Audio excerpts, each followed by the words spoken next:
The first seeds of public dissatisfaction were sown when Israel launched a war in Gaza with the primary objective of eliminating Hamas. After 3 long months, this goal was yet to be achieved. During this period, Netanyahu found himself in a precarious position, unable to articulate a clear plan for the day after the war ended.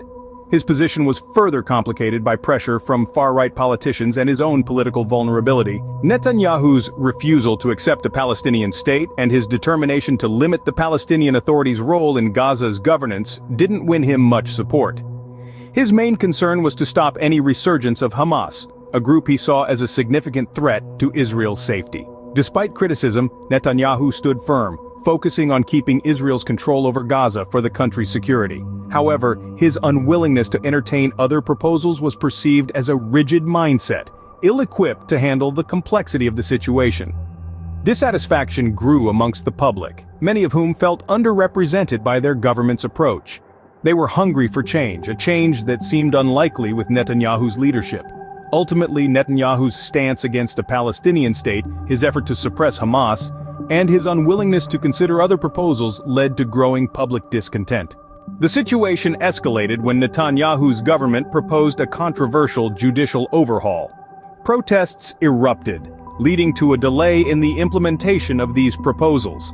Netanyahu cited national unity as the reason for the delay, but remained steadfast in his intention to proceed with the overhaul. The impact on his government coalition in Israel was uncertain, fueling further public unrest. The tipping point came when failed hostage deals sparked widespread protests. Tens of thousands of Israelis took to the streets, demanding the release of hostages in Gaza. Some even called for Netanyahu's resignation and fresh elections. The families of the hostages joined anti-government protesters in criticizing Netanyahu, accusing him of hindering negotiations.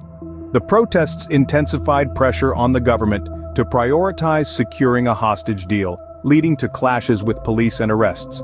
As we stand today, protesters remain camped outside the Knesset, denouncing the parliament's upcoming recess amid the crisis.